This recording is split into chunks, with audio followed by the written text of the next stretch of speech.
What's going on, everybody? It's your boy Ty the Pod Guy, and listen, make sure that you tap in and subscribe to the podcast and subscribe to the THC Media Network for all other podcasts and shows that are available on our network, and turn on those notification bells. All right, hit that subscribe button. Stop playing. Oh yeah, we back in the building.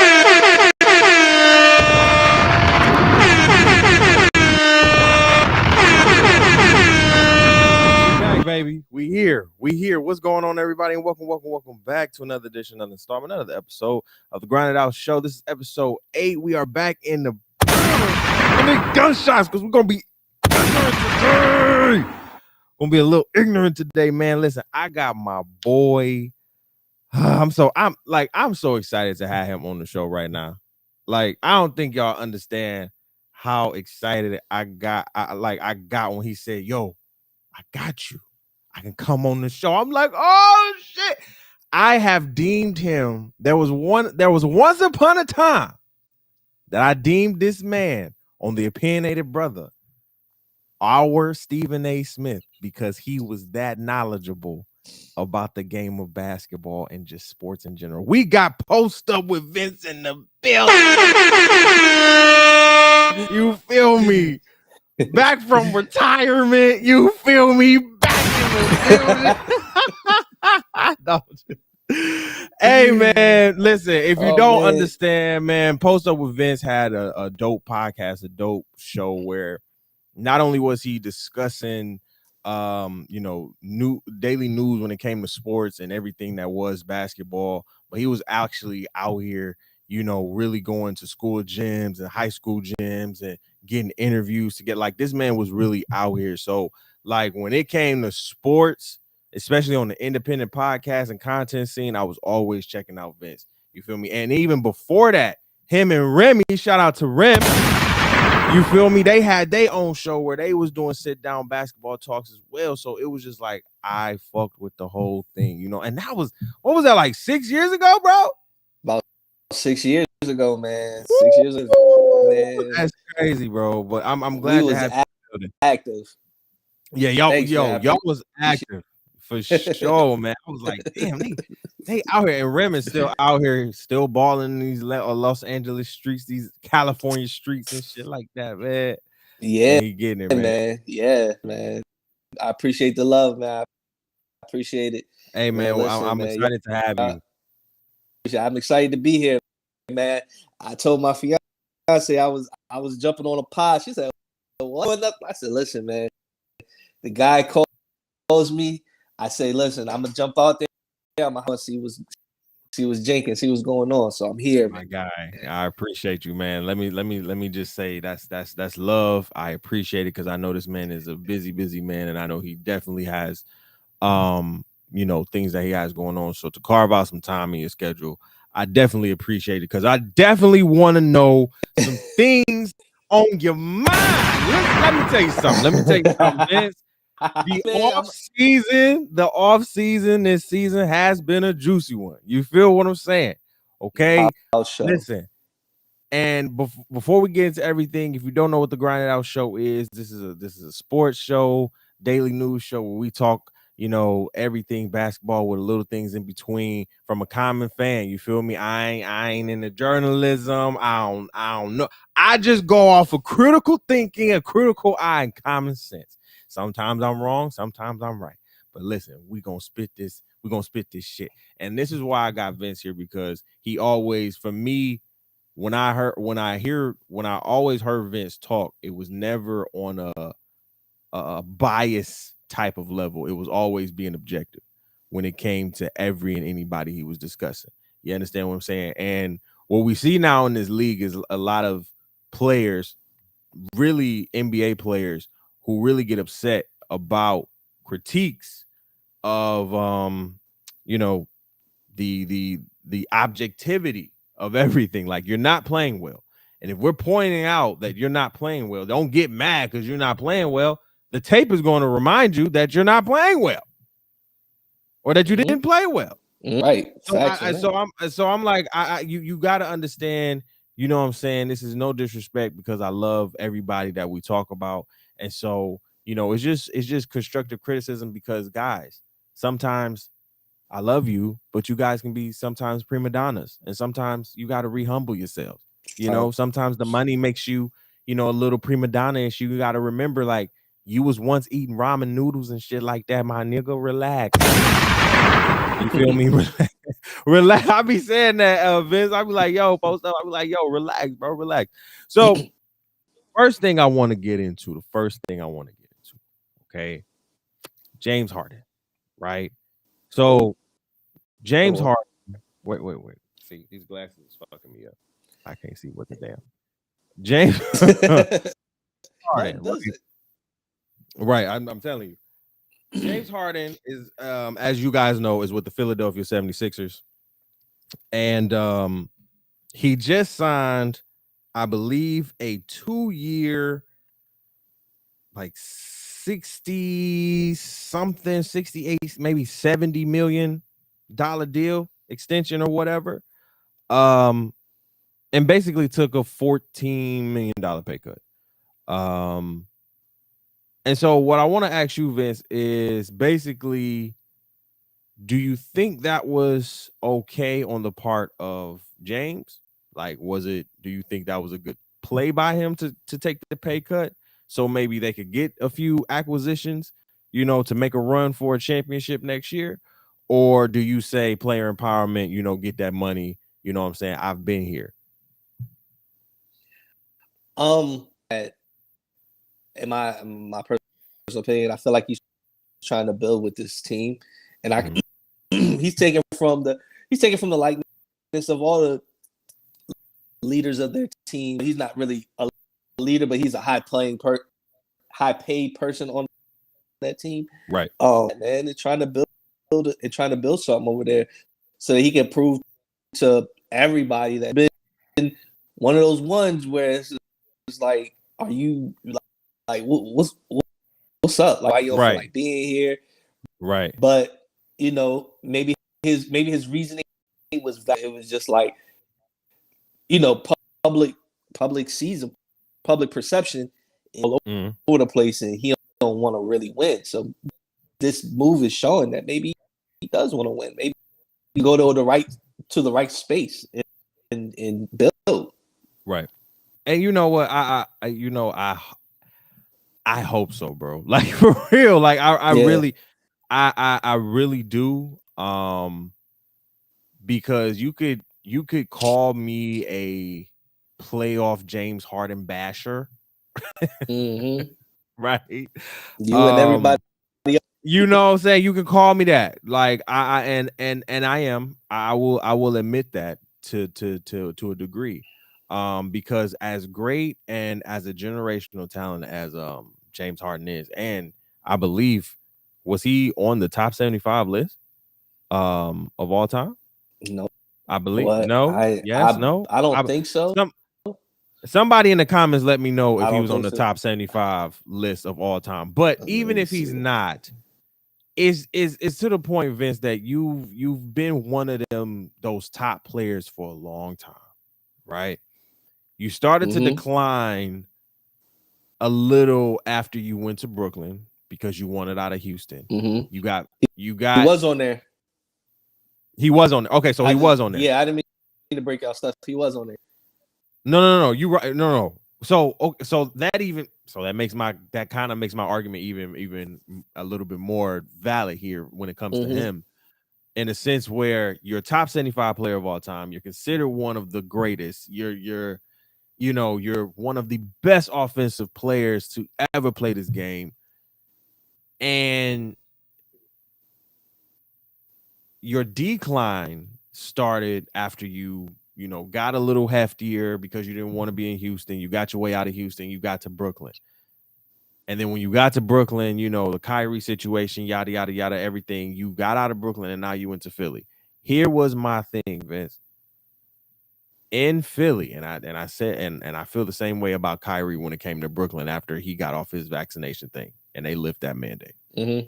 If you was really about that life, okay, because the regular season really don't matter. You make it to the playoffs, that's where you need to play.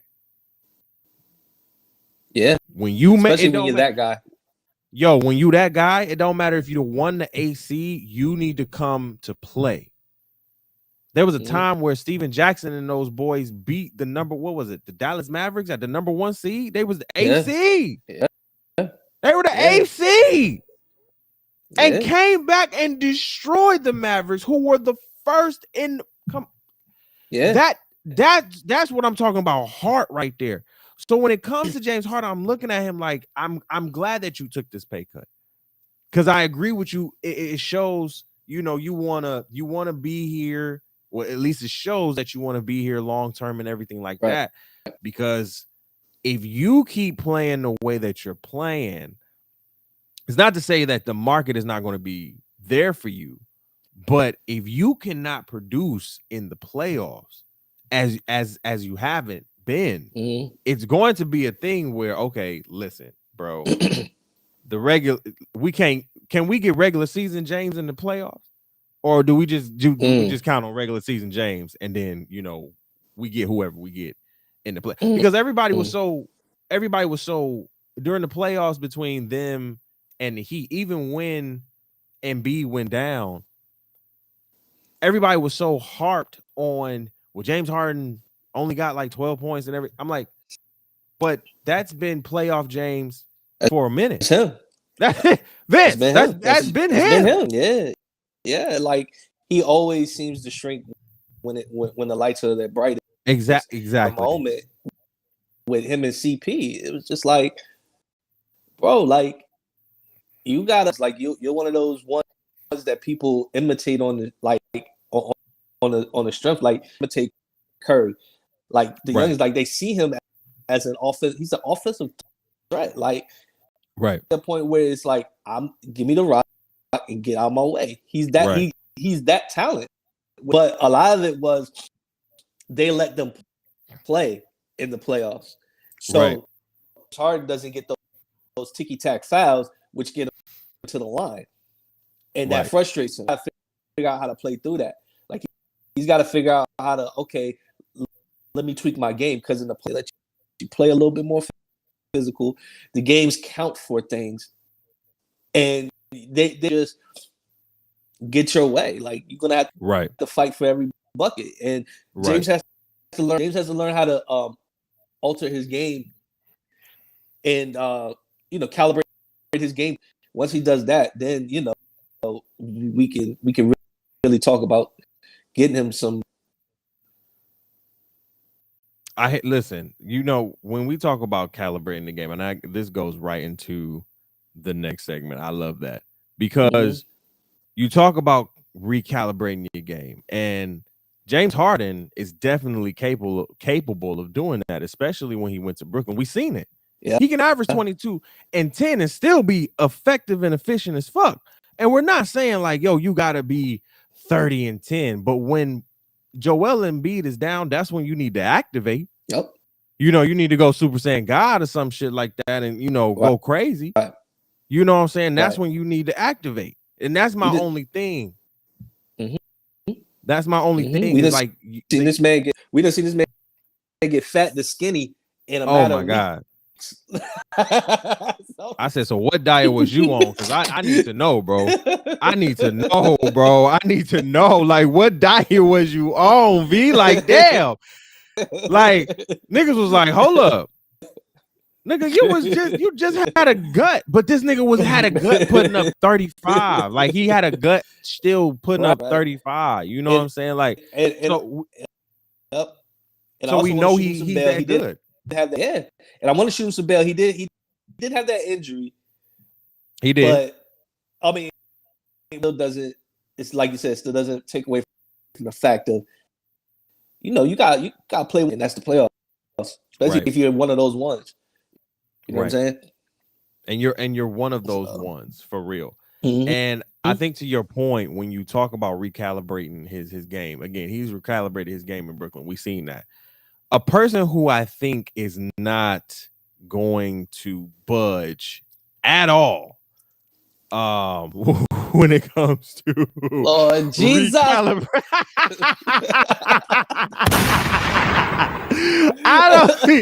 Hey V, let me tell you something. I've been a Russell Westbrook fan since he's been in OKC, bro. I can't lie.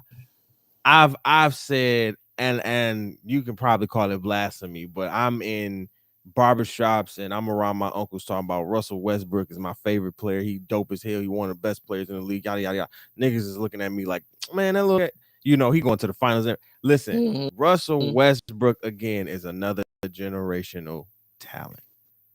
You feel me?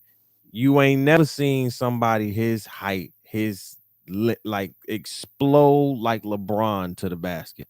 Damn near like Michael to the basket. Do you hear me? This nigga can leap from damn near 3 and literally dunk. Like he's that explosive. You feel me? Here's my thing with him though, Vince. Right? Here's my thing though. As a fan, as a true fan, I get tired. Okay. You fight for your life in those barbershops. I know you. Hey, them barbershops. Fighting. Hey, niggas was looking at me like, boy, we'll slap the shit out of you. Who is you? This little nigga? What? What? And you know that's when everybody was calling them Baby Thunder and all that shit. Like, what? Yeah, man. What? I'm like, yo, Russ, man, y'all better watch out. Russell has proven so, right? Because now I go into the same barbershop. Hey, Russell Westbrook, that dude. I told y'all he was the truth. You understand what I'm saying? Again, here's the thing, though, V. He's a player that I don't believe is going to recalibrate his game, especially in the game that we are in today. Damn near you can say Steph Curry's league, and we have him on the docket. We'll get to him in a minute. It's definitely his damn near and a Steph Curry league where threes are God. It's everything. I would say Lord, Wessel, him to come to my team anyway. I didn't want him in the Lakers, but we got him. And whatever. I think that Russell Westbrook will always be Russell Westbrook, right? And it's his gift.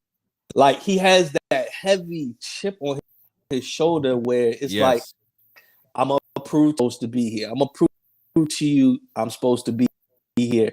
Yes. Almost to a depth. He we've seen him do this time after time after time. Keeping him afloat has been his God-given talent to be able to jump out the gym and extremely athletic for his size. Right. Now, since we're seeing an older athleticism like he once did, where he could jump out the gym and do it. Now we're seeing his game. And that's what we talk about, to how you play now. Or you ain't going to be good to nobody. And he rolled.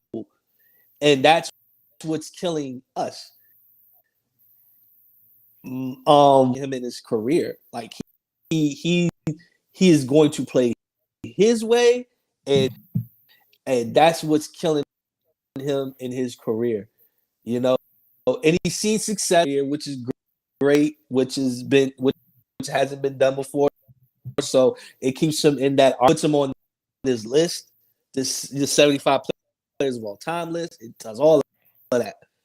Basketball, don't do it. Just like when we talk about with James Harden, it's just that they don't know how to win. And Russell Westbrook don't know how to win. And now he's on my team, man.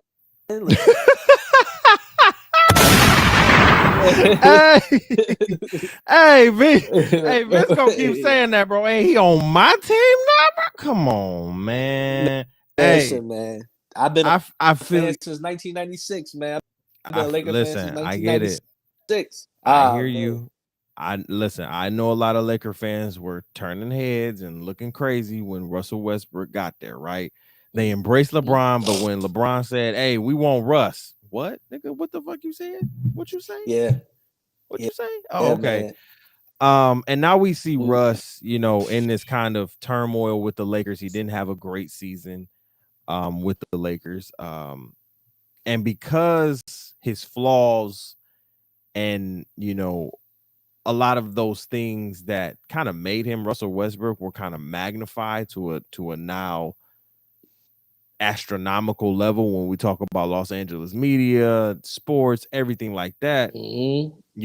Everything now is, oh, Russ had 12 turnovers. Russ had this. Well, when he was in OKC, he had the same kind of numbers, but it's a smaller market. We're not worried about the turnovers because he's putting up triple doubles, right? We're not worried about the and I've talked about this before, right?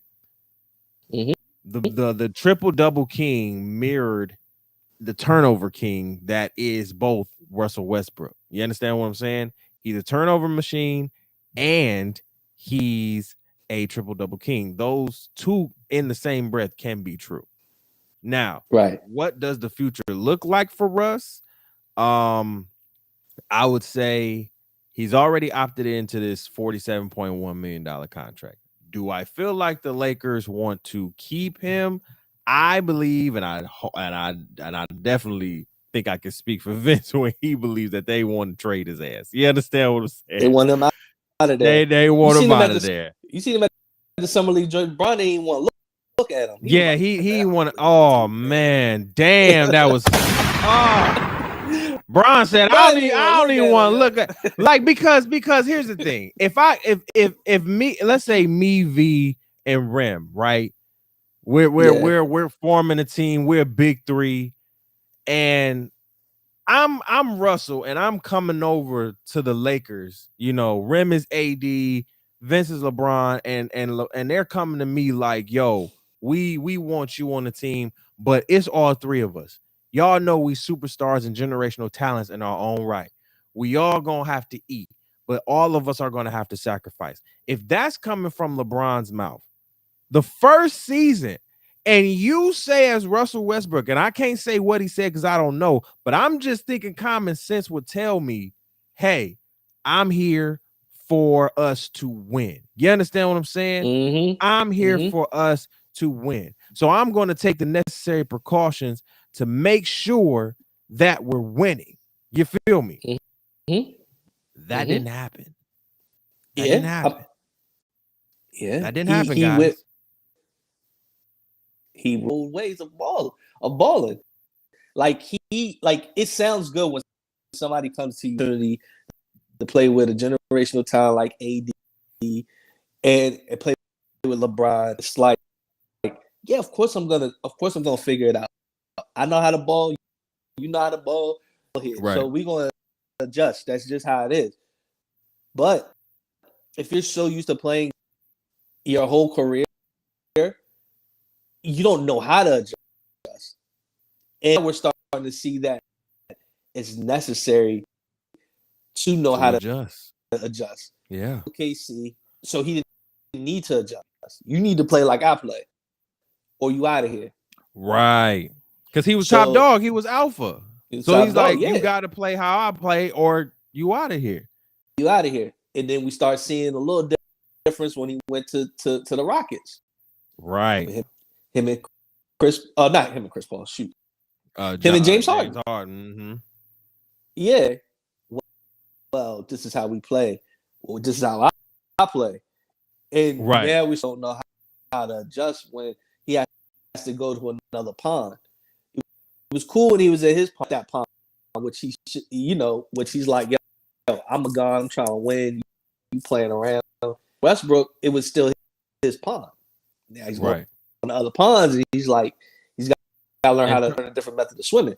And trying to be the top dog in already solidified ponds that already have top dogs, right? Yeah. When we talk about Houston and James Harden, and when we talk about the Lakers and LeBron and AD, it is you are big fish going into a big pond with other bigger fish.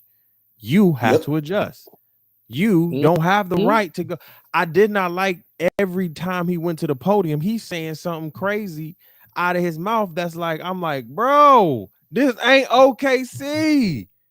This ain't it. And he just out there, yo, like he's missing Man, layups, missing jump shots. I was like, what are you doing? I'm like, yo, your head's definitely not in the game. Nah. And I know it's a lot of pressure from that. I think we lost Vince. Vince, we lost you. I think his Wi-Fi going out, but we'll probably get him back. But when we talk about just Russell Westbrook, I would love for him to be a part of the team. Oh, we got him back. Do we got him back? V, do we got you back? I know his Wi-Fi was acting up. I think his Wi-Fi acting up, but it's okay. We'll get him back soon. Russell Westbrook is a generational talent who has transcended the times of what it means to be, a basketball player. We got him back. Yo, V, we back. I'm here. Oh, that was We're back. But no, I was just saying, like, Russell Westbrook is a generational talent, but again, it's to the point you made earlier. We are in a space where we have to understand, like, yo, you gotta be able to adjust, like, yo. And I will always use LeBron for this. LeBron adjusted, did he not? LeBron takes more threes than anything now. Ever since he faced off against Golden State, his 3-point percentage has risen, or in just attempts. And you can see that across the board in the league. Yeah, I mean he's to adjust to a new team. Not always, but for the most part, yeah, I should say. Yeah, like years in Cleveland, he he was one way. Then he moved to where he had to calibrate. It was still the same style, right? But it was a little bit of tweaking because D Wade is there, Chris Bosh is there, right? Cleveland, where he has to now play the same game but calibrated a bit differently, and he just knows how to win. Like it is what it is. Like he does. He does. He knows how to still be that guy. Change his but calibrate it to winning with the team that he has. He can do it. Yeah, he can do it. Learned that. Yeah, and he's learned that. And that separates the goods from that separates the greats from the gods. Like, yeah, you're right. There it is. It's only a few slide seats on that piece for that reason. Right. You know what I mean? Russell Westbrook, and you can have all the talent. This is probably the most talented the NBA has ever been in years. Do everything almost like. Oh, bro, I was just saying that, dog. I was just saying that shit yesterday. Yeah, I was like, bro, this is the most talent. Like, yo, from just stars to superstars. Yeah, like I'm like, yo, it's like it's multiple. Like it's so much. I mean, these like they coming for head. Yes, they coming for heads. They got this one guy I follow on Instagram. I forgot 7374. He from Greece. Oh shit. Yo, man, at 7'3", like this is where the league is going, yo. Yes, bro. This is where the league is going. Well, shit, we seen Giannis going crazy. We seen Giannis just win a shit. What was it, last year? Yeah. So I expect to see a Golden State Milwaukee series somewhere in the next couple of years or so. Because a lot of people's thinking, V, if Chris Middleton didn't go down, Milwaukee would have been there. would be right there in who was in that Boston spot. Yeah, and I wouldn't disagree. You have to deal with You know, I wouldn't disagree. But it just goes back to what we saying is there. You got to figure out how to win through that. Yeah.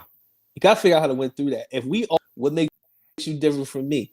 You know, and that's and where it is with Westbrook. Now people are meeting you at the rim. Like, I'm here with you. Right. Now I got to figure out some other way. So it's just, and I'm younger than you. So than you are. Facts. So it's just I'm more agile. I got more speed. I got more agility. I got more strength. Yeah, you know what I'm saying? I'm younger. We see what Ja here doing. We see what Ja here. Ja. Listen, Ja is coming for every older nigga head. He said, I'm on demon time. I'm coming for everybody. Do you hear me? Yeah. This nigga, he crazy. Like, he these crazy. boys just hooping, and like, man, you gotta they hooping, like, learn how to win through that.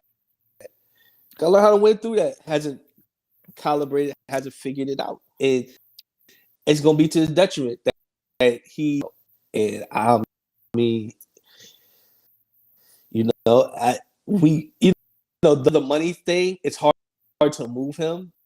Mm-hmm. But man, it's not at all. You're right, and I wish him the best. I hope his future is bright, and I hope this next season, if they do keep him, he really just gets his game together for real, and switches it up for him and for the team. You understand what I'm saying? Because I still want him to get his numbers. I still want to see him be that talent, but just change it up, bro. Switch it up. You can do that. It's okay. You feel me? So shout out to Russell Westbrook. We got all love for you over here. Vince, this has been a question that's been circling around the media newsstands of Fox Sports and ESPNs and the shits like that. And a lot of people have been saying no to this question. Is Steph Curry a generational talent / superstar? I want to hear your thoughts on that. Yes. What are we talking about here? Like, I don't understand what he literally changed the game. We've seen it. We see it in every park are shooting from half court. Come on, man. I don't know what we're talking about if we're not saying he's not generational. Generational talent. Like, my thing can't even have a real conversation because you're not really looking at basketball. Well, you might not, but he's changed the game and won with that same. I don't know. I think this is mostly like an older sports heads type of question for them, and they'll say no. Right. Because they're not a Jordan, a Bird, a Magic, and there's no disrespect to them. Right. The Skip Bayless of the world, the Mad Dog Russos of the world, and everything like these old farts. No disrespect to y'all, but y'all old farts who just, just want to spill all this vile and just want to keep your precious, oldies but goodies alive. Yeah, it's like a record player. You feel what I'm saying? Let me dust it off and just listen. What you see on the court, because I don't know if the Mad Dog Russos and the Skip Baylesses or any other old OG who feels the same way that they feel that that Steph Curry is not a generational talent. I'll say this. In 2015, that's when Steph Curry really started to come out of his shell and become the player that he was.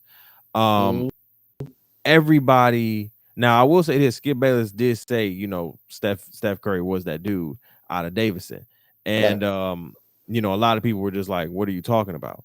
And I remember them going like 7 games with the Spurs and like the semifinals, and I said they might be something in 2014, right? Like I was like, I'm gonna watch out for them because that was when Mark Jackson, I think that was his final year as head coach, and that's when Steve Kerr got on the job. And so That's when Steph Curry really became Steph Curry. Once he defeated LeBron, and even once he lost to LeBron in that 2016 finals. That's low-key when Steph Curry's star power went the fuck up, and that's when everybody understood, okay, the game, the league has changed. Now, when the game changed, it's probably 2018, 2019. That's when you started to really, really see kids in AAU, high school, college, the little kids. You feel me? You put the little hoop out there, they're shooting all the way back. Who did that come from? That ain't come from Michael Jordan. That ain't came from LeBron James. Because let me tell you something. 10 years ago, when Steph Curry was shooting probably in high school and shit. Now they probably let Steph Curry shoot like that in high school, but that's Steph Curry. He was rare. Yeah, I get what you. It took I while get for that. them to. Right. That took a while for them to warm that. Exactly. Yeah. They had to realize that shit, V. They had to sit there and see, like, okay, this nigga can do that. You know what I'm saying? Because before that, V, whose coach is letting you take a shot from the logo? Yeah, nobody's doing that. V. Nobody's doing that. Nobody's doing that. Niggas are looking at you crazy once you shoot a three. Yeah, niggas was looking at you crazy. Exactly. They not really letting you do that now. You bet not. Shooting but that logo, because you shoot from the. Did you just shoot from the logo? You missed it too, and then gave him this open rebound. Yeah. What? It's a crazy. It has done it, and like even before when he first started going to the league, he was going to the form. He was getting beat up and injuries and all that stuff. Like he was getting on and all that. Like yo, boy was actually going to the hole. If y'all remember his first couple years in Golden State, boy was actually going to the hole. Right now, it's like nah, I'm gonna bring you out here to me. Yeah, he adjust. To your point, to your earlier point, V, he adjusted and calibrated his game. He figured out what his best suit was, and he said, "Oh, I can shoot the shit out of this ball. Come out here right now." And he got better every year with that jump shot. Every year. Now it's like, boy shoots and he turns around and runs the other way. Like I remember Swaggy P tried to do that shit, didn't work. Steph Curry is blessed by the God. Like there's only a few players who are blessed by the gods, and Steph Curry is one of them. I don't know why. Again, people want to have this discussion, V, and had this conversation of if he's a generational talent. Your kids, if they want to play basketball, are not going to the hoop. They are trying to shoot the three. More Golden State fans than we've ever seen. Yo, what? Come on now.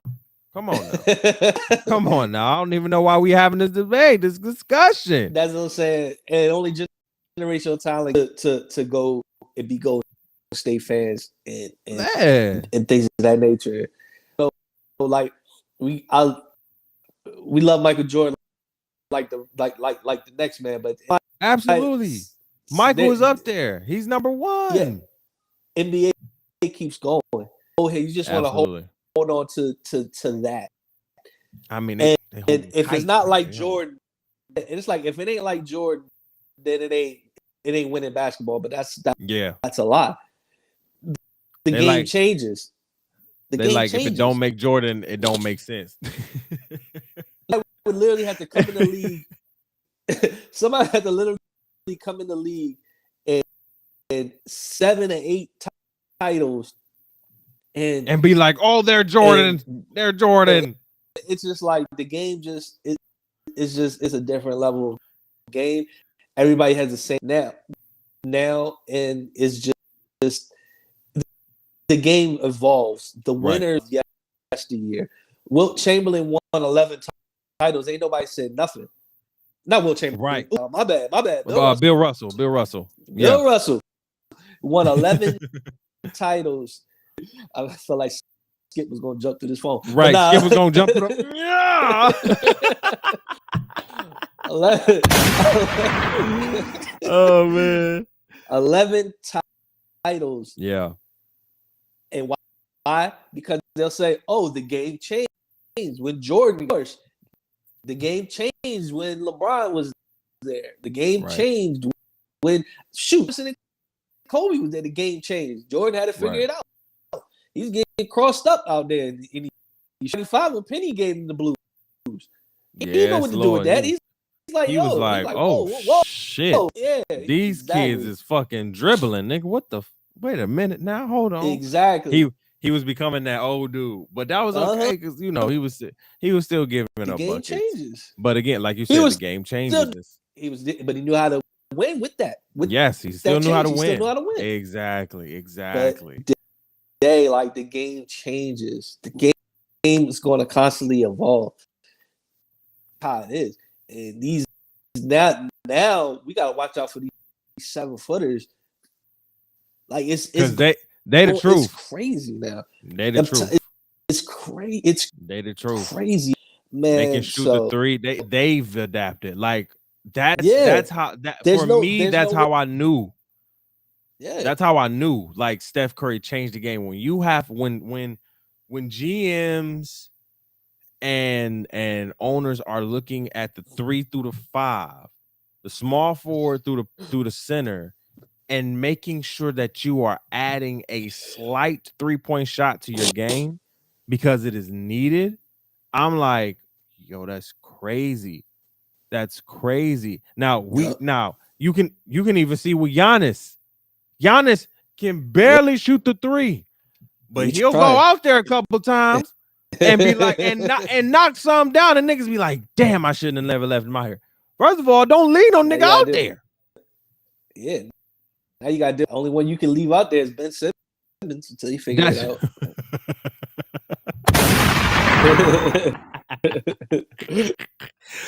Hey man, Loki, speaking of Ben Simmons, do you think KD is going to stay in Brooklyn with Ben? Like where do you think this is going, V? Because he put the trade request in, nothing has really shaked or moved.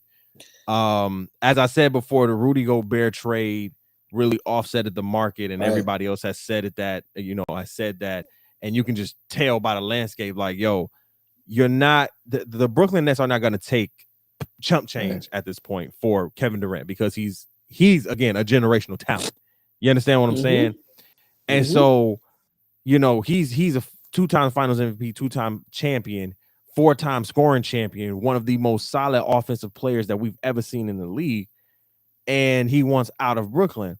Now, what I will ask you is, do you think that this out of Brooklyn is a way for him to tell Brooklyn, yo, I don't want Kyrie here, right?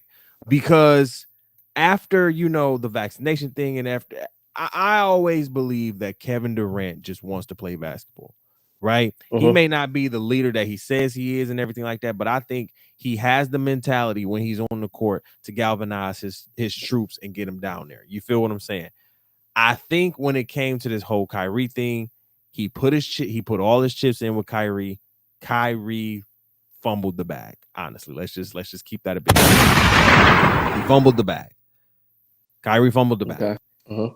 And I think KD is at a point to where now he's like, I don't maybe want to tell my friend that I don't want to be here, but or not, I don't want to be here. I don't want you here. You know what I'm saying? Like, you feel me? Because I know if I'm KD, Brooklyn's going to cater to me more than you, period. You feel what I'm saying? Like, I even though we're champions, the manager and the GM, Sean Mark, they know, like, it's KD all the way. You feel what I'm saying? Even though Kyrie opted into that contract, it's KD all the way. If they had the opportunity to trade KD or Kyrie, it would be Kyrie off the bat. Yeah. And so, do you think that he's going to stay in Brooklyn just because you see how the market is? And do you think maybe Kyrie is going to get traded? No other way to it but for him to either go back to Golden State or Brooklyn, because like Shannon Sharp says, and there's no other team that could kind of sort of match Golden State. I mean, nobody has the chips to put in because of who KD is on the basketball court. Right. You know, and it's void to fill. You can't just put peanuts in there, especially facts. Because I'm building a team and I have KD on that team. I'm building it around a person like KD, and you can't just so when that person leaves, that's a big void to be filled. Absolutely. Peanuts, man. You got to put some real concrete in that joint. Absolutely. You know what I mean? Absolutely. Yep. I feel like he's gonna have to just suck it up and stay there. Yeah. It just have to deal with that. Now, I think that he would be able to deal with that more if just you know, because then he could kind of like calibrate, figure it out. I'm just saying that damn word right now. Trying to figure, you know, he's just trying to switch it up, but nah, he's just trying to figure. He has to figure it out now, and now he has the Ben Simmons there, and he can work. I feel like if Ben Simmons, do you trust Ben Simmons though? I do you trust him? I do, but he needs a KD with him, and I'm gonna tell you like this. Okay, it's a guy like KD and a guy. Whew, that's a serious combination. It is. KD wants to shoot. Ben, and KD ain't gonna get in that post. Ben don't mind being in the post. Right. And they're both there. That's a deadly combination. Yeah, they're both lanky. They're long. They can both stretch. And like you said, they both complement each other's weaknesses in a sense. Yeah, I just don't know. Both is gonna be a problem for a lot of teams. I'm telling you that. I just don't know. I just don't know if he's gonna be available. It's just like the way the Brooklyn Nets, not even the Brooklyn Nets, the way that Kyrie, not even Kyrie, Ben Simmons handled himself in a sense. Because I don't even want to put the Brooklyn Nets or Kyrie into that, because that's a different situation. Yeah. The way Ben has handled himself when it has come to my neck and my back, right? Yeah. And it's like it's my mental issues and everything like that. But you outside with Balenciaga shoes, holes on your arm, excuse me to the holes, holes on your arm and shit like that. And you just out here. You got your shades on, you coming front row to the games. Yeah. Not even sitting on the bench, but front row. Yeah. B, you coming front row. You're paying tickets, huh? Then you're suing because you didn't get paid from Philly. Because you got mad. Because Doc Rivers said basically you didn't want to shoot the ball. And this is again critique, bro. Constructive fucking criticism. You did. If we run that tape back, and I run that tape back a lot because Philly had an opportunity to go to the Eastern. Oh my God. Yeah, they were there. They had it. They were there. They were right. Oh my God. I know Doc Rivers was so upset. They were right fucking there, bro. Yeah. And Ben Simmons literally looked at the rim and shook in his pantydraws. Okay, he looked at it. That's a big problem. And shook and froze and said, "I'm gonna pass the ball off." I just remember a nigga. I don't even know. I think it was maybe Tobias Harris at the time. I think it's a pass to Tobias. He's like, "What the?" He looked at the ball like, "Why'd you give it to me?" Like, what the fuck? He went in there and tried to make something happen, but it was too late. You know, but I think that's my thing with that V. Like, I'm scared that I don't want him to be a letdown for KD. Right? Like if that part, you got a point there. If that happens, because again, KD just wants to play basketball, and I believe Brooklyn is that good of enough team with or without Kyrie to be a championship level team. You have Kevin Durant on your team, and if Ben Simmons acts and plays the way he was playing before all of this bullshit happened, you have a solid point guard in there. You have Seth Curry. You have who else? Who else on that team? DeAndre, I think DeAndre Jordan is on it. You have some bigs. Yeah. You got some pieces around you that can make it happen. And I'm just thinking to myself, like, if Ben Simmons can give me at least 75% of what he gave me maybe 3 or 4 years ago, I'll be fine. Yeah, man. I don't need you to shoot threes. I got Kevin Durant for that. Yeah. And you got Steph Curry for that. They got Steph Curry for that. Boom. Right, Claxton. You got Pat. You have shooters. You have shooters around you. Shooters. So it's just like you got they're gonna need if Kyrie were to leave, they're gonna need to bring somebody there that could be the backbone of the team. I think Steph can fill that role. The demeanor. Okay, I think Seth can fill that role. My thing is Seth can get you 20. Somebody would have to be the bad guy, just like Draymond Green is. Like they're gonna Ben Simmons. They're the way their demeanor is just like real. And you're gonna need a bad guy there to offset their chill behavior. You know what I'm saying? So, but Kyrie leaving, if he does leave and they there, where does Kyrie go? Yeah, that's the thing. And because he ain't no chump either. So you gonna have to, you're gonna have to pay him. You have to pay him, but and you gonna have to give up for him too because that ain't no joke out there. That ain't he a talent too. He a generational talent. Yeah, he one of them boys. You feel me? He goes hard. Like he goes hard. He so figuring that out is gonna be it's gonna be a problem. But no, man, we'll see. This league is all over the daggone place. It is, but it's entertaining and it's giving people something to talk about. Like it's all over the daggone place. It is, man. I tell you what, when that CBA come back out, boy, my God, because they acting a whole fool. They like, nah. They ready. Give y'all all this money. The GMs and the owners, they just sitting back like, yeah, brother. Y'all keep doing what y'all doing. Mm-hmm. Oh, brother, we got to come back to the table because y'all acting a whole nut. We give y'all this money and this is because now you're messing up the what the fans come to see. Cause right. Or you don't want to play. It's not how it's work. I'm paying you. I pay you. And you just don't feel like doing nothing. It's not how this works. You know, right? I pay you to play. You have to do something. Yeah, we gotta put like. Yeah, how am I gonna pay you buying this merch? Right. You know what I mean? How am I gonna pay you? I can't. No.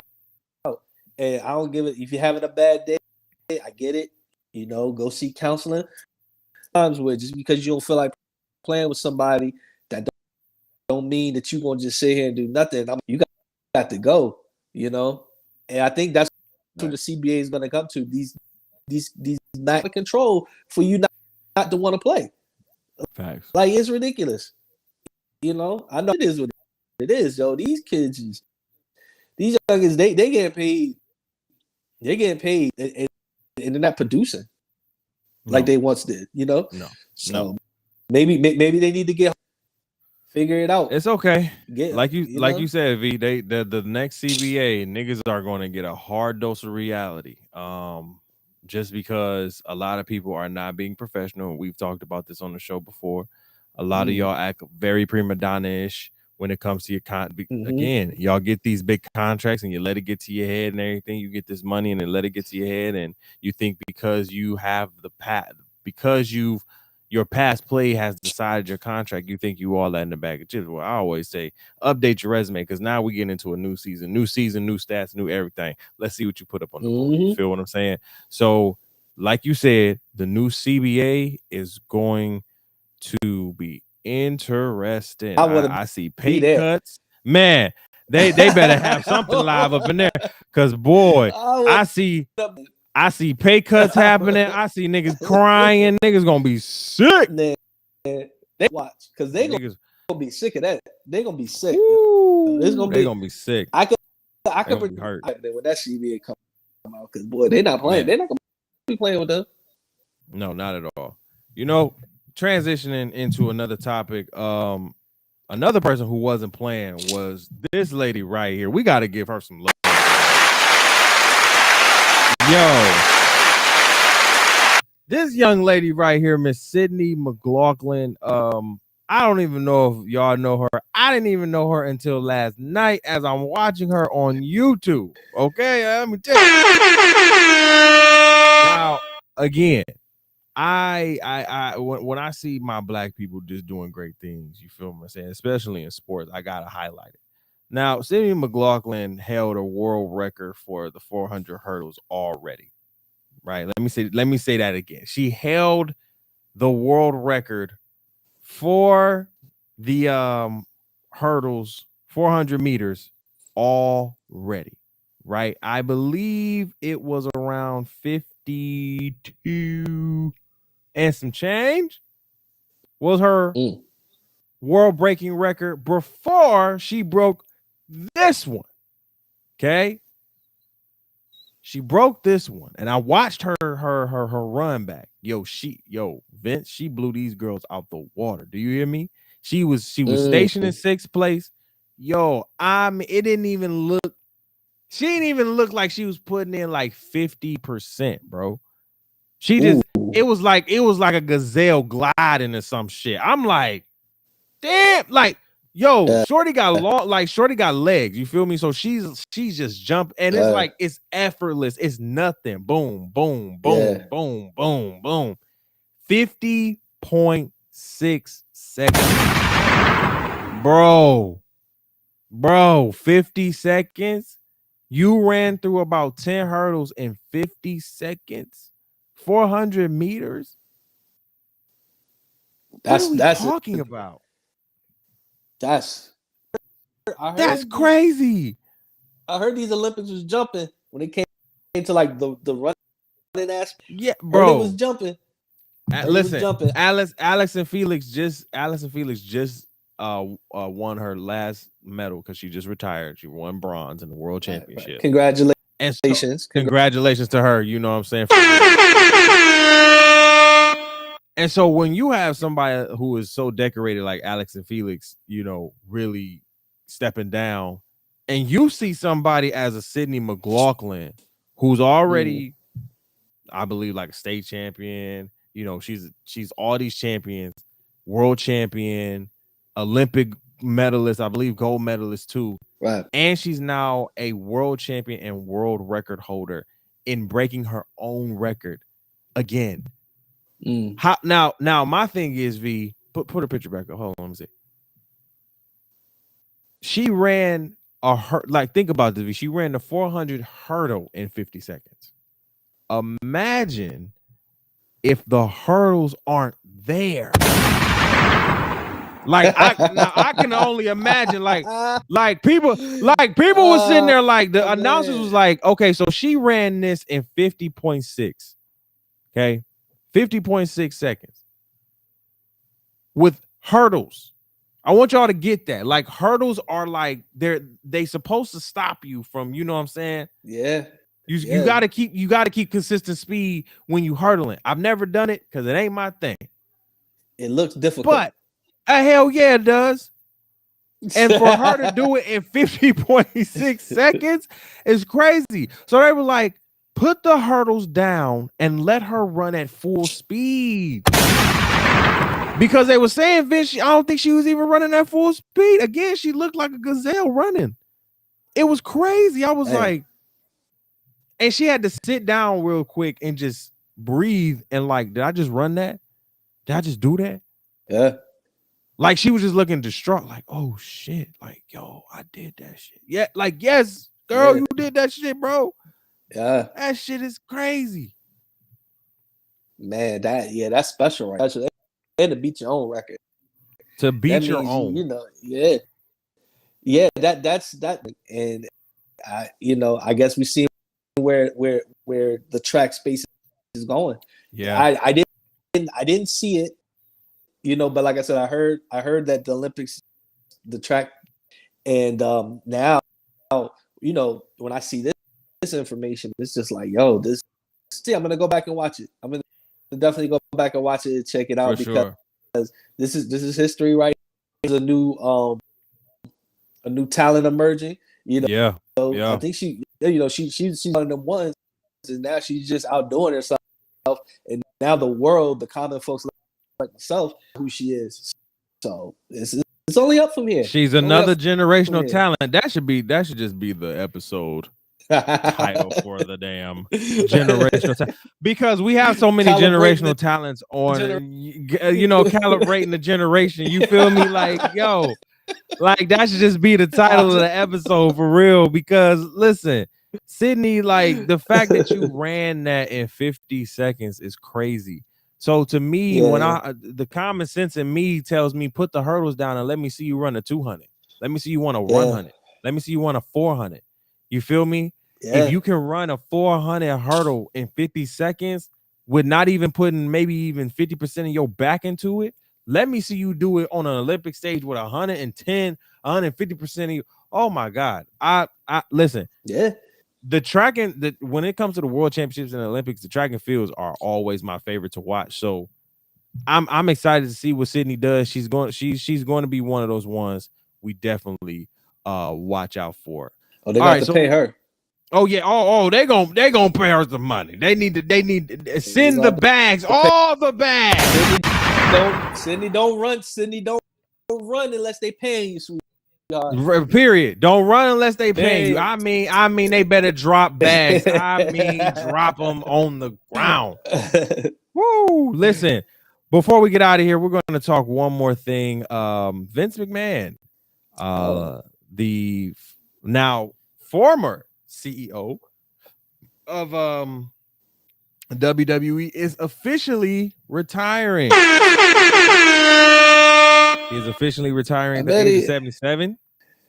He has been a 50+ year career in WWE, of course. For a minute, yeah. He's been in WWE since his father started it. I think back in the late 50s, early 40s.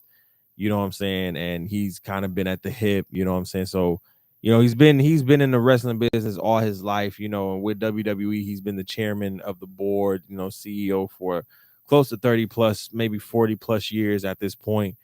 And with all the things that's going on, with the sexual kind of sexual harassment cases that are happening within WWE, it has been right for him to step down. We actually talked about this a little bit a couple of shows ago that Vince McMahon stepped down as CEO, and his daughter and another SVP are stepping up to be co-CEOs of the company now, and take that role over. And it's been time for Vince to step down. I've always believed that as a wrestling fan for more than 20 years.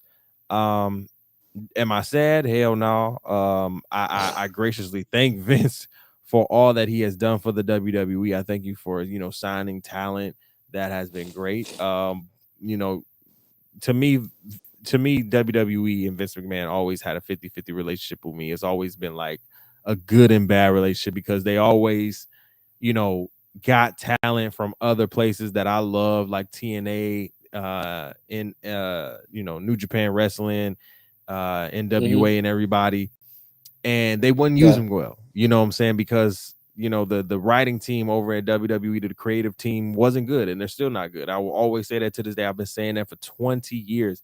Literally, as a child, I was like, this is not good. I was like, even as a guy, I was like, yeah, this is not good.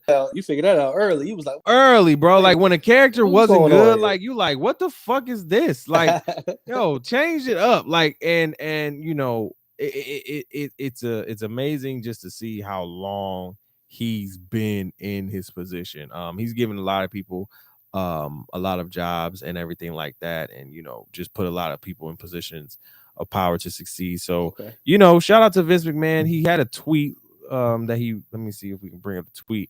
He said at 77, time for me to retire. Thank you, WWE Universe. Then, now, forever together. Hashtag WWE. Hashtag thankful. So Vince McMahon is out of here. So it's going to be interesting to see how the WWE, how the wrestling community, how the wrestling world moves now that he's kind of retired from WWE. Now, do I believe that he's retired from making decisions? Absolutely not. That nigga is going to be making this. He still, I believe, even though he's retired, he still owns a company in some way, shape, or fashion. So he gonna be making decisions on the side. You feel what I'm saying? Like, it's gonna be something. But you know, it was good for him to retire right now, especially with all these sexual assault cases coming your way and harassment cases coming your way. Because I said this on the show a couple shows ago, Vince. WWE has done a really good job at kind of covering a lot of these cases up for a long time. We haven't had or heard, you know, this from WWE as big and as global as they are. We have not heard shit like this. They really know how to cover shit up, but now shit is out here. And so now that shit is out here, I think WWE didn't understand the totality or the globalness of social media. See, I think WWE... They definitely underestimated that shit. I think they overestimated their global ability, right? Or their reach, because WWE has a far reach. It really does, but it doesn't reach as far as social media, because social media is endless. It's like a vacuum. It's an endless vacuum. Like it ain't stopping. So when you talk social media, it's going to keep moving. And so things are going to get said, things are going to happen, and it's going to force you to change up things in your company, in which we have seen now. Vince McMahon has retired. So yeah, man, I don't know if you got some thoughts. I don't know if you are a wrestling fan like that, but yeah, Vince is out of here. Well, I do. I'm Vince McMahon. I'm not a big wrestling fan, but Vince. So it's just you've owned Vince McMahon, right. You gonna know. But at the end of the day, what he did is business. He had to do what he had to do to kind of, try to and putting his family in position to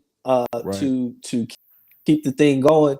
Was when the when the shit hits the fan, you got to figure out how. And he's look like he's doing that now, but like you said before, on Snowfall season 3, he built this shit. So he's